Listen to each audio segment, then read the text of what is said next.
Inherent ആയിട്ടുള്ള ഏതൊരു പ്രോസസ്സിലും inherent ആയിട്ടുള്ള ഒരു കാര്യമാണ് എന്ത് നോർമൽ ലോസ് എന്ന് പറയുന്നത്. അതുകൊണ്ട് തന്നെ അത് കോസ്റ്റ് ഓഫ് പ്രൊഡക്ഷന്റെ ഭാഗമാണ്.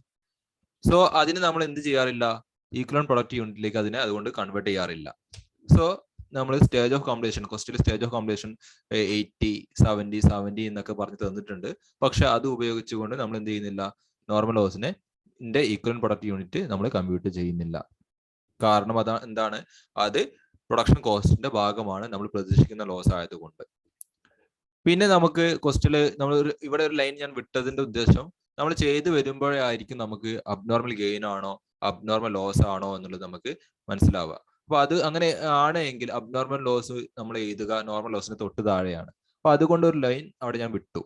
എന്നിട്ട് നമ്മൾ ക്വസ്റ്റ്യൻ പ്രകാരം നമ്മൾ എത്രയാണ് കംപ്ലീറ്റഡ് യൂണിറ്റ് എന്ന് വെച്ചാൽ, കംപ്ലീറ്റഡ് യൂണിറ്റ് ക്വസ്റ്റ്യൻ പറയുന്നുണ്ട് പ്രോസസ് ബിയിലേക്ക് ട്രാൻസ്ഫർ ചെയ്തത് ഇത്ര യൂണിറ്റ് ആണെന്ന് പറയുന്നുണ്ട്. അത് 3200 യൂണിറ്റ് ആണ് ക്വസ്റ്റ്യൻ പ്രകാരം ഉള്ളത് കംപ്ലീറ്റഡ് യൂണിറ്റ്. ഓക്കെ, പേര് തന്നെ ഉണ്ട്, കംപ്ലീറ്റഡ് ആണ്. കംപ്ലീറ്റഡ് എന്ന് പറഞ്ഞാൽ അത് 100%, ഇനി അതിന് പ്രോസസ്സിംഗ് ഇല്ല, അത് കംപ്ലീറ്റ് ആയിപ്പോയി. അപ്പൊ അതുകൊണ്ട് തന്നെ അത് പെർസെന്റേജിന്റെ കോളത്തിലും ഈക്വലന്റ് യൂണിറ്റിന്റെ കോളത്തിലും ഒക്കെ എന്താണ് സെയിം ആയിട്ട് കാണിക്കണം. അതായത് 100%, അപ്പൊ 3200 ആയിരിക്കും അതിന്റെ ഈക്വലന്റ് യൂണിറ്റ്. അപ്പോൾ അത് കംപ്ലീറ്റഡ് യൂണിറ്റിനെ സംബന്ധിച്ചിടത്തോളം 100% ആണ്. അതിന്റെ ഈക്വലന്റ് യൂണിറ്റ് എത്രയാണെന്ന് വെച്ചാൽ അത്ര തന്നെയാണ്, 3200 ആണ്, 3200 ആയിരിക്കും അതിന്റെ ഈക്വലന്റ് യൂണിറ്റ്. ഓക്കെ, പിന്നെ ഉള്ളത് എന്താണ്, ക്വസ്റ്റ്യൻ നോക്കുന്ന സമയത്ത് ബാലൻസ് ഉണ്ട്. ആ ഈ മന്തില് പ്രൊഡക്ഷൻ ബാലൻസ് ആയിട്ട് കിടക്കുന്നുണ്ട്. പ്രൊഡക്ഷൻ ബാലൻസ് ആയിട്ട് കിടക്കുന്നുണ്ട് എന്ന് പറയുമ്പോൾ അത് അൺകംപ്ലീറ്റഡ് അല്ലെങ്കിൽ വർക്ക് ഇൻ പ്രോഗ്രസ് എന്നാണ് അതിനെ വിളിക്കുക. ഈ ഒരു മാസത്തെ പ്രൊഡക്ഷനിൽ ബാലൻസ് ആയിട്ട് കിടക്കുന്നുണ്ട് എന്ന് പറയുമ്പോൾ അത് വർക്ക് ഇൻ പ്രോഗ്രസ് ആണ്. ആ വർക്ക് ഇൻ പ്രോഗ്രസിന്റെ കേസിലാണ് അതിന്റെ സ്റ്റേജ് ഓഫ് കംപ്ലീഷൻ യൂസ് ചെയ്തുകൊണ്ട് നമ്മൾ എന്ത് കണ്ടുപിടിക്കാനുള്ളത്, ശരിക്കും ഈക്വലന്റ് പ്രൊഡക്റ്റ് യൂണിറ്റ് കമ്പ്യൂട്ട് ചെയ്യേണ്ടത് ശരിക്കും വർക്ക് ഇൻ പ്രോഗ്രസിന് മാത്രമേ ഉള്ളൂ. അപ്പൊ നോക്കുന്ന സമയത്ത് ഇവിടെ വർക്ക് ഇൻ പ്രോഗ്രസ് 800 യൂണിറ്റ് ഉണ്ട്. ഓക്കെ, 800 യൂണിറ്റ് ആണ് വർക്ക് ഇൻ പ്രോഗ്രസ് ഉള്ളത്. ഇതിന് അതിന്റെ സ്റ്റേജ് ഓഫ് കംപ്ലീഷൻ ക്വസ്റ്റ്യൻ തന്നിട്ടുണ്ട്. മെറ്റീരിയലിന്റെ സ്റ്റേജ് ഓഫ് കംപ്ലീഷൻ 80% ആണ്, ലേബറിന്റെ സ്റ്റേജ് ഓഫ് കംപ്ലീഷൻ 70% ആണ്, ഓവർ ഹെഡിന്റെ 70% ആണ്. അത് വെച്ചിട്ട് അതിന്റെ ഈക്വലന്റ് യൂണിറ്റ് കമ്പ്യൂട്ട് ചെയ്യുക. എങ്ങനെയായിരിക്കും, 800ന്റെ 80%, 640, 800ന്റെ 70%, 560. അങ്ങനെ നമ്മൾ മെറ്റീരിയലിന്റെയും ലേബറിന്റെയും ഓവർ ഹെഡിന്റെയും വർക്ക് ഇൻ പ്രോഗ്രസിന് വരുന്ന ഈക്വലന്റ് യൂണിറ്റ് നമ്മൾ അങ്ങനെ കമ്പ്യൂട്ട് ചെയ്യുക. Okay, clear? അപ്പൊ അങ്ങനെയാണ് നമ്മൾ നോർമലി ചെയ്യുക. അങ്ങനെ ചെയ്ത് വന്നപ്പോൾ നമുക്ക് നോക്കുന്ന സമയത്ത് യൂണിറ്റ് കോളം നമ്മൾ ടോട്ടൽ ചെയ്യുമ്പോൾ 200, 3200, 800, 4200 വരുന്നുണ്ട്. യൂണിറ്റ് കോളം ടോട്ടൽ ചെയ്യുന്ന സമയത്ത് 4200 വരുന്നുണ്ട്. പക്ഷെ നമ്മൾ കൊണ്ടുവന്നിട്ടുള്ള ഇൻപുട്ട് എത്രയേ ഉള്ളൂ, 4000 ഉള്ളൂ.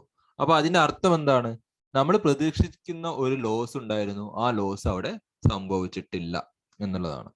ഓക്കെ, അപ്പൊ അതുകൊണ്ട് നമ്മൾ എന്ത് ചെയ്യണം, ഈ നമുക്കറിയാലോ രണ്ട് ടോട്ടൽ കോളം എല്ലാ രണ്ട് സൈഡും തുല്യമായിരിക്കണമല്ലോ. അപ്പോൾ ഇൻപുട്ടും ഔട്ട്പുട്ടും തുല്യമായിരിക്കണം ടോട്ടൽ കോളം. അപ്പൊ അതിന് വേണ്ടി നമ്മൾ എന്ത് ചെയ്യുന്നു, ആ എത്രയാണ് ആ ഡിഫറൻസ് വന്നിട്ടുള്ളത്, അധികം വന്നിട്ടുള്ളത്, ആ അധികം വന്നതിനെ നമ്മൾ 4200 നിന്നും മൈനസ് ചെയ്യണം. അപ്പൊ ആ മൈനസ് ചെയ്യുന്നത് എന്ത് പേര് കൊടുത്തിട്ടാണ്, അബ്നോർമൽ ഗെയിൻ. അബ്നോർമൽ ഗെയിൻ ഉള്ളത് കൊണ്ടാണ് നമുക്ക് അധികം വന്നിട്ടുള്ളത്. അതുകൊണ്ട് നമ്മൾ ഇവിടെ എഴുതുന്നു ലെസ് അബ്നോർമൽ ഗെയിൻ. എത്ര അബ്നോർമൽ ഗെയിൻ ഉള്ളത്, 200 യൂണിറ്റ് ആണ്. അബ്നോർമൽ ഗെയിനും അതുപോലെ തന്നെ അബ്നോർമൽ ലോസിനും ഈക്വലന്റ് പ്രൊഡക്റ്റ് യൂണിറ്റ് എന്ന് പറയുന്നത് 100% ആണ്. കാരണം അത് കോസ്റ്റ് ഓഫ് പ്രൊഡക്ഷന്റെ ഭാഗമല്ല. ഓക്കെ, അതിനെ നമുക്ക് സെപ്പറേറ്റ് ചെയ്യണം. കാരണം അത് നമ്മൾ ഒരു പ്രൊഡക്ഷൻ പ്രോസസ്സിൽ ഇൻഹറന്റ് ആയിട്ടുള്ള ഒരു കാര്യമല്ല എന്ത് അബ്നോർമൽ ലോസ് എന്ന് പറയുന്നത്, അബ്നോർമൽ ഗെയിൻ എന്ന് പറയുന്നത്. ഓക്കെ, അപ്പൊ അതുകൊണ്ട് അതിനെ നമ്മൾ സെപ്പറേറ്റ് ചെയ്യുന്നു. അബ്നോർമൽ ലോസും അബ്നോർമൽ ഗെയിനും 100% ആണ് ഈക്വലന്റ് പ്രൊഡക്റ്റ് യൂണിറ്റ് ആയിട്ട് നമ്മൾ എടുക്കുക. അപ്പൊ അതുകൊണ്ട് 200, 200ന്റെ 100% എന്ന് പറയുമ്പോൾ 200 തന്നെയാണ്. അപ്പൊ അത് മൈനസ് ചെയ്യുന്ന ഐറ്റം, അതുകൊണ്ട് നമ്മൾ മെറ്റീരിയലിൽ നിന്നും ലേബറിൽ നിന്നും ഓവർഹെഡിൽ നിന്നും അതിനെ മൈനസ് ചെയ്യാം. അപ്പൊ നമുക്ക് ഓരോന്നിന്റെയും മെറ്റീരിയലിന്റെ ഈക്വലന്റ് പ്രൊഡക്റ്റ് യൂണിറ്റ് കിട്ടും, ലേബറിന്റെ ഈക്വലന്റ് പ്രൊഡക്റ്റ് യൂണിറ്റ് കിട്ടും, ഓവർഹെഡിന്റെ ഈക്വലന്റ് പ്രൊഡക്റ്റ് യൂണിറ്റ് കിട്ടും. അത് 3640, 3560, 3560 എന്ന രീതിയിലാണ് വരുന്നത്. ഓക്കെ, ഈ രീതിയിലാണ് സ്റ്റേറ്റ്മെന്റ് ഓഫ് ഈക്വലന്റ് പ്രൊഡക്ഷൻ നമ്മൾ പ്രിപ്പയർ ചെയ്യുക. ചോദിച്ച ആൾക്ക് ക്ലിയർ ആണോ? Okay sir. അപ്പൊ നമ്മൾ 3 സ്റ്റേറ്റ്മെന്റ് ആയി, statement of equivalent production, statement of cost, statement of evaluation. ഇനി ഇതിലെ ലാസ്റ്റ് അക്കൗണ്ട് നമുക്ക് പ്രിപ്പയർ ചെയ്യാനുള്ളത് ഏതാണ്, പ്രോസസ് അക്കൗണ്ട്. പ്രോസസ് അക്കൗണ്ട് നമുക്ക് പ്രിപ്പയർ ചെയ്യാം. പ്രോസസ് അക്കൗണ്ട് പ്രിപ്പയർ ചെയ്യുന്ന സമയത്ത് നമുക്കറിയാം ഡെബിറ്റ് സൈഡിൽ നമ്മൾ എന്താ കാണിക്കുക, ഇൻപുട്ട്, ക്രെഡിറ്റ് സൈഡിൽ എന്താ കാണിക്കുക, ഔട്ട്പുട്ട് അല്ലെ. അപ്പോൾ ഈ പ്രോസസ് അക്കൗണ്ടിന്റെ ക്രെഡിറ്റ് സൈഡിൽ വരുന്നത് എന്തായിരിക്കും, സ്റ്റേറ്റ്മെന്റ് ഓഫ് ഈക്വലന്റ് പ്രൊഡക്ഷന്റെ ഔട്ട്പുട്ട് കോളത്തിൽ കാണുന്ന ഐറ്റംസ് ആയിരിക്കും എവിടെ വരിക? പ്രോസസ് അക്കൗണ്ടിന്റെ ക്രെഡിറ്റ് സൈഡിൽ വരിക. അതായത് normal loss, completed, work in progress, ഇത്ര ഐറ്റം. അബ്നോർമൽ ഗെയിൻ എവിടെ വരിക നമുക്ക് അറിയാലോ. ഓക്കെ, അപ്പൊ നമ്മൾ സാധാരണ രീതിയിൽ നമ്മൾ ഉണ്ടാക്കുന്ന, നമ്മൾ നേരത്തെ പഠിച്ചിട്ടുള്ള അതേ റൂൾ അനുസരിച്ച് നമ്മൾ പ്രോസസ് അക്കൗണ്ട് ഇവിടെ പ്രിപ്പയർ ചെയ്യാണ്. ഡെബിറ്റ് സൈഡിൽ ഇൻപുട്ടുകളാണ് കാണിക്കേണ്ടത്. ഡെബിറ്റ് സൈഡിൽ എന്തൊക്കെ ഇൻപുട്ടുകളാണ് ഉള്ളത്? ക്വസ്റ്റ്യൻ നോക്കിയാൽ നമുക്കറിയാം. മെറ്റീരിയൽ ഉണ്ട്, പിന്നെന്താ ഉള്ളത്? ലേബർ ഉണ്ട്, മെറ്റീരിയൽ ഉണ്ട്. മെറ്റീരിയൽ എത്ര യൂണിറ്റ് ആണുള്ളത്? 4000 യൂണിറ്റ് ആണുള്ളത്. അതിന്റെ എമൗണ്ട് വാല്യൂ എത്രയാണ്? ക്വസ്റ്റ്യനിൽ തന്നിട്ടുണ്ട്. മെറ്റീരിയൽ എമൗണ്ട് വാല്യൂ എത്രയാണ്? 7450. Value of raw material 7450. എത്രയാണ് അതിന്റെ യൂണിറ്റ്? എത്രയാണ്? 4000 യൂണിറ്റ്. അപ്പൊ നമ്മൾ രണ്ടും അങ്ങനെ ഫില്ല് ചെയ്യുന്നു. Material 4000 unit, amount value 7450. Yes. പിന്നെന്താ ഉള്ളത്? പിന്നെ ലേബർ ഉണ്ട്, എഴുതുന്നു. ലേബർ യൂണിറ്റ് കോളത്തിൽ ഉണ്ടാവില്ല, എമൗണ്ട് കോളത്തിൽ ഉണ്ടാവുള്ളൂ. ക്വസ്റ്റ്യൻ പറയുന്നുണ്ട് 10680 ആണ് ലേബർ. യെസ്. പിന്നെ എന്താണുള്ളത്? ഓവർ ഹെഡ് ഉണ്ട്, നമ്മൾ എഴുതുന്നു over head. Okay, over head എത്രയുള്ളത്? Over head 7120. ഇനി എന്താ ഉള്ളത്? ഇനിയും ഉണ്ട്. ഇനി പ്രോസസ് അക്കൗണ്ട് ഡെബിറ്റ് സൈഡിൽ വരുന്ന ഒരു ഐറ്റം കൂടി ഉണ്ട്. ആ ഐറ്റം നമ്മൾ ഇവിടെ സ്റ്റേറ്റ്മെന്റ് ഓഫ് ഇവാലുവേഷനും സ്റ്റേറ്റ്മെന്റ് ഓഫ് ഈക്വൽ പ്രൊഡക്ഷനും ഒക്കെ പ്രിപ്പയർ ചെയ്തപ്പോൾ നമ്മൾ അത് കണ്ടെത്തിയിട്ടുണ്ടായിരുന്നു. എന്തായിരുന്നു ഐറ്റം? ഒരു ഐറ്റം കൂടി ഉണ്ട് ഡെബിറ്റ് സൈഡിൽ, അല്ലെ? പ്രോസസ് അക്കൗണ്ട് ഡെബിറ്റ് സൈഡിൽ വരുന്ന ഒരു ഐറ്റം കൂടി ഉണ്ട്. ഏതാണ് ഐറ്റം? പറയൂ. അബ്നോർമൽ ഗെയിൻ, അല്ലേ? പ്രോസസ് അക്കൗണ്ടിന്റെ ഡെബിറ്റ് സൈഡിൽ മാക്സിമം പോയാൽ വരാൻ സാധ്യതയുള്ള ഐറ്റം എന്ന് പറഞ്ഞാൽ എന്തൊക്കെയാണ്? ഇൻപുട്ടുകൾ, എക്സ്പെൻസുകൾ, അബ്നോർമൽ ഗെയിൻ. ഇത്രയാണ് ഒരു പ്രോസസ് അക്കൗണ്ട് ഡെബിറ്റ് സൈഡിൽ മാക്സിമം പോയാൽ വരിക. നമ്മൾ ഇവിടെ പ്രിപ്പയർ ചെയ്ത സ്റ്റേറ്റ്മെന്റ് ഓഫ് ഈക്വൽ പ്രൊഡക്ഷനും സ്റ്റേറ്റ്മെന്റ് ഓഫ് കോസ്റ്റും സ്റ്റേറ്റ്മെന്റ് ഓഫ് ഇവാലുവേഷൻ ഒക്കെ പ്രിപ്പയർ ചെയ്തപ്പോൾ ഐറ്റത്തെ കണ്ടിട്ടുണ്ട്. എന്താണ്? അബ്നോർമൽ ഗെയിൻ എന്നുള്ള ഐറ്റം കൂടി ഉണ്ട്. സോ ആ ഐറ്റം നമുക്ക് ഇപ്പൊ തന്നെ എഴുതാം. സാധാരണ നമ്മൾ normal process cost account prepare ചെയ്യുന്ന സമയത്ത് അത് നമ്മൾ കണ്ടുപിടിക്കുന്നതാണ്, ഏറ്റവും ഒടുവിൽ നമുക്ക് കിട്ടുന്നതാണ്. പക്ഷെ ഇത് നമുക്ക് ഇവിടെ ആദ്യം തന്നെ അറിയാം. അതുകൊണ്ട് നമുക്ക് ഇവിടെ എഴുതാം. അബ്നോർമൽ ഗെയിൻ ഉണ്ട്. അബ്നോർമൽ ഗെയിൻ എത്ര യൂണിറ്റ് ആണ്? പറയൂ. 200 യൂണിറ്റ് ആണ്. ഇനി അബ്നോർമൽ ഗെയിനിന്റെ എമൗണ്ട് എത്രയാണ്? അത് നമുക്കറിയാം, നമ്മൾ കണ്ടെത്തി കഴിഞ്ഞിട്ടുണ്ട്. എത്രയാണ് അബ്നോർമൽ ഗെയിനിന്റെ എമൗണ്ട്? 1400 ആണ്. ഓക്കെ, അപ്പൊ നമ്മൾ അതുപോലെ അതുപോലെ തന്നെ 1400 അവിടെ എഴുതുക. അതായത് നമ്മൾ പ്രോസസ് അക്കൗണ്ടിൽ ചെയ്യേണ്ട എല്ലാ ഡാറ്റയും നമ്മൾ തൊട്ട് മുകളിൽ കണ്ടെത്തി വെച്ചിട്ടുണ്ട്. അത് വെച്ച് നമുക്ക് ഇവിടെ ഫില്ല് ചെയ്യാന്നർത്ഥം. 1400. അപ്പൊ debit side, process account debit side മൊത്തത്തിൽ ആയി. ഇനി പ്രോസസ് അക്കൗണ്ട് ക്രെഡിറ്റ് സൈഡ് നമുക്ക് ഫില്ല് ചെയ്യാം. എന്താണുള്ളത്? ആദ്യം നോർമൽ ലോസ്.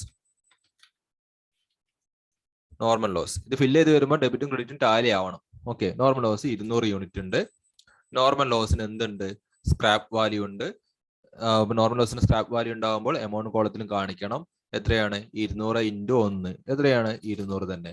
നോർമൽ ലോസ് എപ്പോഴും എമൗണ്ട് കോളത്തിൽ ഉണ്ടാവില്ല. സ്ക്രാപ്പ് വാല്യൂ ഉണ്ടെങ്കിൽ മാത്രമേ എമൗണ്ട് കോളം ഉണ്ടാവുള്ളൂ. അത് നേരത്തെ പറഞ്ഞിട്ടുണ്ടായിരുന്നു. പിന്നെ എന്താ ഉള്ളത്? അബ്നോർമൽ ലോസ് ഈ പ്രോബ്ലത്തിൽ ഇല്ല. പിന്നെ ഉള്ളത് ട്രാൻസ്ഫർഡ് ടു പ്രോസസ് ബി, അല്ലെ? അടുത്ത പ്രോസസ്സിലേക്ക് ട്രാൻസ്ഫർ ഉണ്ട്. അപ്പോൾ അത് നമ്മൾ അല്ലെങ്കിൽ കംപ്ലീറ്റഡ് യൂണിറ്റ് നമ്മൾ നേരത്തെ എഴുതി വെച്ച സാധനം, അല്ലെ? അതാണ് ട്രാൻസ്ഫർഡ് ടു പ്രോസസ് ബി. അപ്പൊ നമ്മൾ എഴുതുന്നു transferred to process B. Process ബിയിലേക്ക് ട്രാൻസ്ഫർ ചെയ്തത് എത്രയാണ്? 3200 യൂണിറ്റ്. ഓക്കെ, 3200 യൂണിറ്റ് ആണ് കംപ്ലീറ്റഡ് യൂണിറ്റ് ആയിട്ടുള്ളത്. അതിന്റെ വാല്യൂ നമ്മളിവിടെ കണ്ടെത്തി വെച്ചിട്ടുണ്ട്. എത്രയാണ്? ഇതാ നോക്കുക, നിങ്ങൾ സ്റ്റേറ്റ്മെന്റ് ഓഫ് ഇവാലുവേഷൻ നോക്കി നമ്മൾ അത് കണ്ടെത്തി വെച്ചിട്ടുണ്ട്. 3200 × 7 22400. സോ നമ്മൾ അത് അതുപോലെ ഇവിടെ എഴുതുന്നു 22400. ഓക്കെ, നോർമൽ ലോസ് ആയി, ട്രാൻസ്ഫർ ടു പ്രോസസ് ബി ആയി. ഇനി എന്താണുള്ളത്? ഇനി നമുക്ക് ഔട്ട്പുട്ട് ഇവിടെ ഇതെടുത്ത് നോക്കിയാൽ മതി. നോർമൽ ലോസ് ആയി, ട്രാൻസ്ഫർ ടു, അത് കംപ്ലീറ്റഡ് യൂണിറ്റ് വന്നു. ഇനി എന്താ ഉള്ളത്? വർക്ക് ഇൻ പ്രോഗ്രസ് ആണുള്ളത്. സെയിം. ആ വർക്ക് ഇൻ പ്രോഗ്രസിനെ നമ്മൾ എന്താ വിളിക്കുക? ബാലൻസ്, അല്ലെ? ക്ലോസിംഗ് സ്റ്റോക്ക് അല്ലെങ്കിൽ ബാലൻസ് ക്യാരിഡ് കാണിക്കുക. അല്ലെങ്കിൽ വർക്ക് ഇൻ പ്രോഗ്രസ് തന്നെ കാണിച്ചാലും കുഴപ്പമൊന്നുമില്ല. വർക്ക് ഇൻ പ്രോഗ്രസ് ഉണ്ട് ഇവിടെ. എത്ര വർക്ക് ഇൻ പ്രോഗ്രസ് ഉള്ളത്? WIP. അല്ലെങ്കിൽ നിങ്ങൾ കംപ്ലീറ്റ് ആയിട്ട് എഴുതിക്കൊണ്ടു എക്സാമിന് എഴുതുന്ന സമയത്ത് കേട്ടോ. ഞാൻ ചുരുക്കി എഴുതുന്നുണ്ട്, നിങ്ങൾ കംപ്ലീറ്റ് ആക്കി എഴുതിക്കൊണ്ടു. വർക്ക് ഇൻ പ്രോഗ്രസ് ഉണ്ട്. അത് ബാലൻസ് ആണെന്നുള്ളത് ഓർമ്മ വേണം. ക്ലോസിംഗ് ബാലൻസ് ആണെന്നുള്ളത് ഓർമ്മ വേണം. അല്ലെങ്കിൽ അതിനെ ബ്രാക്കറ്റിൽ എഴുതുക, ക്ലോസിംഗ് ബാലൻസ് എഴുതിക്കോളൂ. Closing balance. Okay, closing balance ആയിട്ട് എത്രയുണ്ട് വർക്കിംഗ് പ്രോഗ്രസ് ഉള്ളത്? വർക്കിംഗ് പ്രോഗ്രസ് 800 യൂണിറ്റ് ആണ് ടോട്ടൽ അല്ലേ? ടോട്ടൽ 800 യൂണിറ്റ് ആണത്. അതിന്റെ വാല്യൂ എത്രയാണ് നമുക്കറിയാം. അതിന്റെ വാല്യൂ എത്രയാണ്? ഇത് ഈ 1250 പ്ലസ് 1650 പ്ലസ് 1120, ഇത്രയും ഈ വാല്യൂ ഇത് മൂന്നും കൂട്ടിയാൽ കിട്ടുന്നതാണ് അതിന്റെ വാല്യൂ. കൂട്ടി നോക്കുക. 1250 പ്ലസ് 1650 പ്ലസ് 1120, ഇത്ര വരുന്നത് വർക്കിംഗ് പ്രോഗ്രസിന്റെ വാല്യൂ 4080 രൂപയാണ്. ഓക്കെ, അപ്പൊ ആ 4080 രൂപ നമ്മളെ ഇവിടെ എഴുതുക. 4080. ഇപ്പൊ നമ്മളെ എല്ലാ ഐറ്റവും നമുക്ക് തന്നിട്ടുള്ള എല്ലാ ഐറ്റവും ഈ ഭാഗത്ത് വന്നിട്ടുള്ളത് ഈ ഭാഗത്ത് വന്നിട്ടുള്ള എല്ലാം ഇവിടെ വന്നു. ഓക്കെ, അപ്പൊ നമ്മൾ ചെയ്തത് ശരിയാണ് എങ്കിൽ, കാരണം എല്ലാം ഫില്ല് ചെയ്തു അല്ലെ, നോർമൽ ലോസിന്റെ കോളം ഫില്ല് ചെയ്തു, എല്ലാ കോളം ഫില്ല് ചെയ്ത് കഴിഞ്ഞു. ഇനി നമ്മൾ ചെയ്തത് ശരിയാണ് എങ്കിൽ, നമ്മൾ ചെയ്തത് ശരിയാണ് എങ്കിൽ എമൗണ്ട് എങ്ങനെ കിട്ടിയെന്ന് പറയോ? വർക്കിംഗ് പ്രോഗ്രസിന്റെ 800 എങ്ങനെ കിട്ടിയെന്നുള്ളതോ ക്ലോസിംഗ് ബാലൻസോ? ഇതെങ്ങനെ കിട്ടിയെന്ന ക്വസ്റ്റ്യനിൽ പറയുന്നുണ്ടല്ലോ. വർക്കിംഗ് പ്രോഗ്രസ് എത്രയാണ്? എന്താ വർക്കിംഗ് പ്രോഗ്രസ് നോക്കൂ നിങ്ങൾ. സ്റ്റേറ്റ്മെന്റ് ഓഫ് ഈക്വൽ പ്രൊഡക്ഷന്റെ കോളത്തില് വർക്കിംഗ് പ്രോഗ്രസ് ഇതാണ്ടോ 800. നമ്മൾ ഈ ഔട്ട്പുട്ട് കോളം, ഔട്ട്പുട്ടും യൂണിറ്റും ഈ കോളം അതുപോലെയാണ് ഫില്ല് ചെയ്യാണ് അവിടെ. Okay, normal loss 200, completed 3200, working progress 800. നമ്മൾ ഈക്വൽ പ്രൊഡക്റ്റ് യൂണിറ്റിന്റെ കോളത്തിൽ അത് എഴുതി വെച്ചിട്ടുണ്ട്. ഓക്കെ, അതിന്റെ വാല്യൂ നമ്മൾ ഇവിടെ സ്റ്റേറ്റ്മെന്റ് ഓഫ് ഇവാലുവേഷൻ നോക്കി അതിന്റെ വാല്യൂ കിട്ടും. വർക്കിംഗ് പ്രോഗ്രസ് മെറ്റീരിയൽ 640 ഉള്ളൂ, ലേബർ 560 ഉള്ളൂ, ഓവർഹെഡ് 660 ഉള്ളൂ. ഓക്കെ, പക്ഷെ ടോട്ടൽ വർക്കിംഗ് പ്രോഗ്രസ് എത്രയാണ്? 800 ആണ്. അത് നമുക്ക് എവിടുന്ന കിട്ടുന്നത്? നമ്മൾ ക്വസ്റ്റ്യനിൽ പറയുന്നുണ്ട് ക്ലോസിംഗ് ആയിട്ട് 800 യൂണിറ്റ് ഉണ്ട് എന്നുള്ളത്. അതിന്റെ എമൗണ്ട് വാല്യൂ വരുന്ന സമയത്ത് എത്രയേ വരുന്നുള്ളൂ? 4080 വരുന്നുള്ളൂ. കാരണം അത് കംപ്ലീറ്റ് ആയിട്ടില്ല. കംപ്ലീറ്റ് ആയിട്ടുണ്ടെങ്കിൽ നമുക്ക് 800 × 7 ചെയ്യാമായിരുന്നു. ഓക്കെ, കംപ്ലീറ്റ് ആവാത്തത് കൊണ്ട് അത് 4080 അതിന്റെ വാല്യൂ വരുന്നുള്ളൂ. ആ വാല്യൂ നമ്മൾ ഇവിടെ കാണിക്കും 4080. ഓക്കെ ആണോ ചോദിച്ച ആൾക്ക്?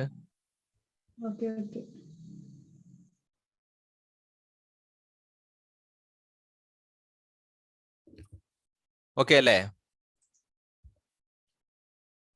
ഓക്കെ, അപ്പൊ ഇനി നമ്മൾ എന്നും ചെയ്യുന്ന പോലെ ആദ്യം യൂണിറ്റ് കോളം ടോട്ടൽ ചെയ്ത് നോക്കുക. ടോട്ടൽ ചെയ്യുന്ന സമയത്ത് 4200 വരും ഡെബിറ്റ് സൈഡ്. ക്രെഡിറ്റ് സൈഡിലും ചെയ്ത് നോക്കുക, 4200 തന്നെ വരുന്നത്. അപ്പൊ അവിടെ ടാലി ആയിട്ടുണ്ട്. ഇനി എമൗണ്ട് കോളം ഒന്ന് ടോട്ടൽ ചെയ്ത് നോക്കുക. എമൗണ്ട് കോളം ടോട്ടൽ ചെയ്യുന്ന സമയത്ത് നമ്മൾ ചെയ്തത് കറക്റ്റ് ആണെങ്കിൽ ടാലി ആവും. ഓക്കെ, അപ്പൊ നമ്മൾ അങ്ങനെയാണ് നമ്മളിത് നമുക്ക് ഒരു എക്സാമിനൊക്കെ അപ്പൊ തന്നെ ചെക്ക് ചെയ്യാം നമ്മൾ ചെയ്ത് ശരിയാണോ എന്നുള്ളത്. ടാലി ആവണം അവിടെ. ഇപ്പൊ ഡെബിറ്റ് സൈഡിൽ 26680 വന്നു. ക്രെഡിറ്റ് സൈഡിൽ നമുക്കൊന്ന് ടോട്ടൽ ചെയ്ത് നോക്കാം. 200 പ്ലസ് 22400 പ്ലസ് 4080, 26650. അപ്പൊ നമ്മൾ ചെയ്തത് കറക്റ്റ് ആണ്. ഓക്കെ, അപ്പൊ ഇങ്ങനെ നമുക്ക് എക്സാമിനും നമുക്ക് നമ്മൾ ചെയ്തത് എത്രത്തോളം ശരിയാണെന്ന് നമുക്ക് ഇവിടെ ഉറപ്പിക്കാനും പറ്റും ഈ ഒരു പ്രോബ്ലം ഒക്കെ വരികയാണെങ്കിൽ. ഇതിന്റെ ബേസിക് ആയിട്ടുള്ള കുറച്ച് കാര്യങ്ങൾ, റൂളുകൾ പഠിക്കണമെന്ന് മാത്രം. ഓക്കെ, അപ്പം ശരി, നമ്മൾ ഇന്നത്തെ അടുത്ത ക്ലാസ്സിന്റെ സമയം ആയിട്ടുണ്ട്. അപ്പൊ ഏതായാലും ഇന്നത്തെ ക്ലാസ് നമ്മളിവിടെ അവസാനിപ്പിക്കുകയാണ്. അപ്പൊ നമ്മള് ഇവിടെ പഠിച്ചിട്ടുള്ളത് എമൗണ്ട് സാറ് ചെയ്തത് ടോട്ടൽ കറക്റ്റ് ആണോ? 27,880 അല്ലേ കിട്ടുന്നത്? സ്റ്റേറ്റ്മെന്റ് ഓഫ് ഇവാലുവേഷനിലോ ഈ ഇതിന്റെ ടോട്ടലാ പറയുന്നത്? 22400 പ്ലസ് 1250, 1650, 1120, ഇത് മൂന്നും ഇത്രയും ഐറ്റംസ് കൂട്ടുന്നതാണ്. അതിൽ നിന്ന് 1400 കുറയ്ക്കാണ് വേണ്ടത്. നീ 1400 കൂട്ടിയോ? 1400 കൂട്ടി പോയതാണ് അല്ലെ? ഓക്കെ, അവിടെ മൈനസ് ഉണ്ട്. അപ്പോ അതാണ്. ഓക്കെ ആണല്ലോ? അപ്പൊ ശരിയല്ലേ? ആ റെക്കോർഡ് ക്ലാസ് അയക്കാം. ഓക്കെ, അങ്ങനെയെങ്കിൽ നമ്മൾ ഇന്നത്തെ ക്ലാസ് ഇവിടെ അവസാനിപ്പിക്കുകയാണ്. അപ്പൊ നാളെ നമുക്ക് ഇതിലെ ഒരു പ്രോബ്ലം കൂടി, ഞാൻ ആ പ്രോബ്ലം നിങ്ങൾക്ക് നേരത്തെ ഷെയർ ചെയ്ത് തരാം, ഏത് പ്രോബ്ലം ഡിസ്കസ് ചെയ്യുന്നതെന്ന് വെച്ചാൽ. അപ്പൊ നിങ്ങൾ അത് എന്ത് ചെയ്യുക, ക്ലാസ് തുടങ്ങുന്നതിന് മുമ്പ് നോട്ടിലേക്ക് എഴുതി എടുത്തോളൂ. എന്നാൽ നമുക്ക് ഈസി ആയിട്ട് പെട്ടെന്ന് തുടങ്ങാം. ഓക്കെ, അപ്പൊ ശരി, ബാക്കി നാളെ.